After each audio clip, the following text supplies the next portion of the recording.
Hi, this is Jacqueline here with the Grow Program. Okay, Grow is a ministry, a movement, and a program. Okay, now I want to talk about the ministry part of it, okay?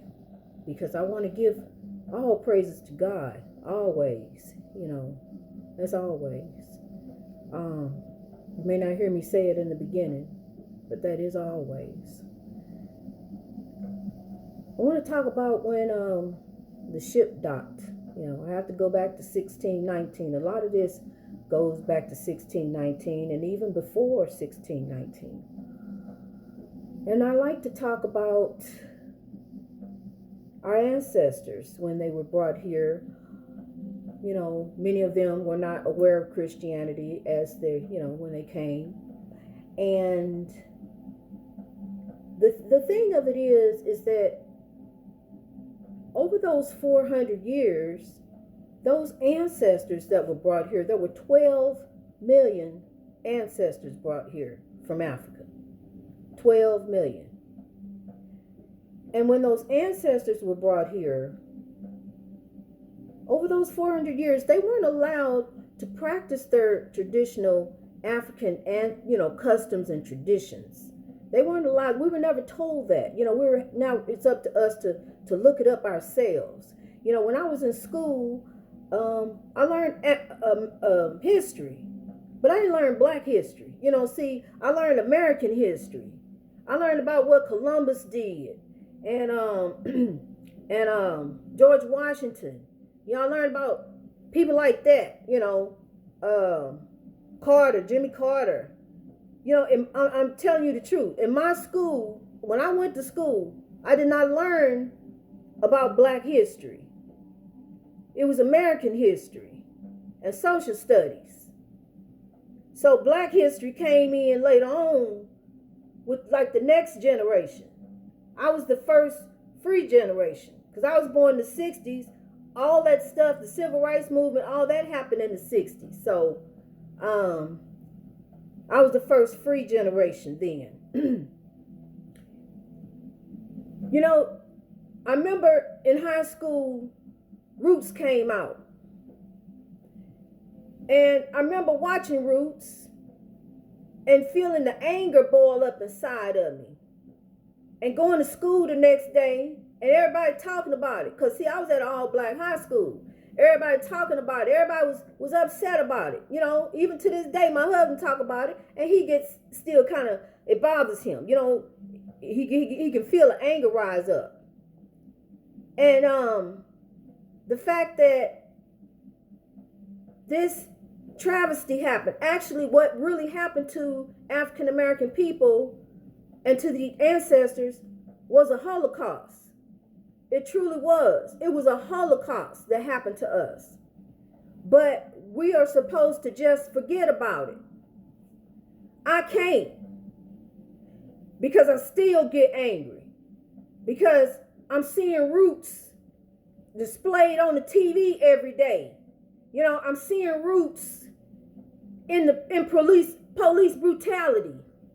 I'm seeing Roots when I see the young man just want to go jogging down the street. And I don't know what this young man was thinking. This young man probably thought maybe he was going to, 5 years down the line, I want to grow and I see myself moving on up. So maybe I want to see if I could buy this house here. Let me walk in and see if I like how it look on the inside. You see? So he walk in and he looking around and he kind of liked the house. So he walked back outside and he get happy. So he put a little pep in his step and he get back to running again, you see. But here come Roots.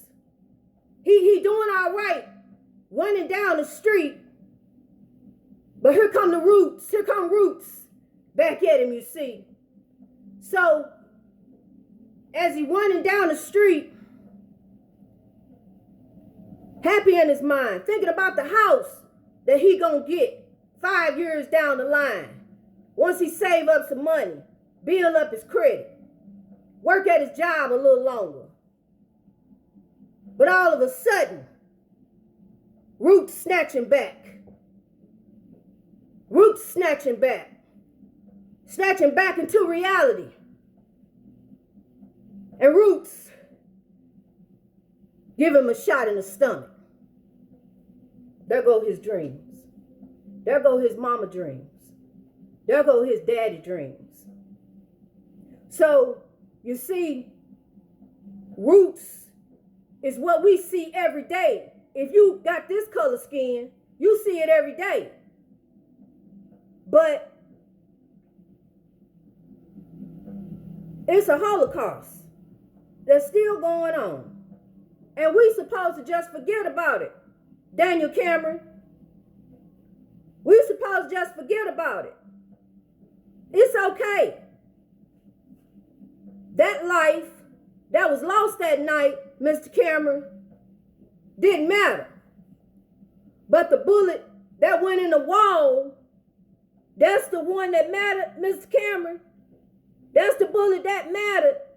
That nobody actually got hurt over there. But Roots grabbed the young lady. Roots did that, Mr. Cameron. Roots grabbed the young lady. And Mr. Cameron, we supposed to just forget about that and go on, Mr. Cameron. I can see that it was difficult for you to stand there and say what you said, Mr. Cameron.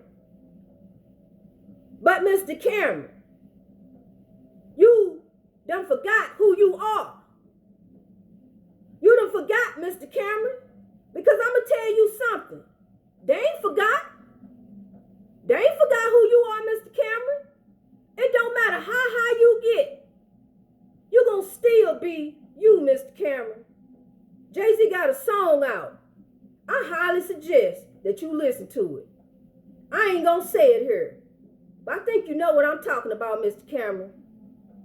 I think you should listen to that song in your office with your earphones in, with Breonna Taylor's file on your desk, Mr. Cameron.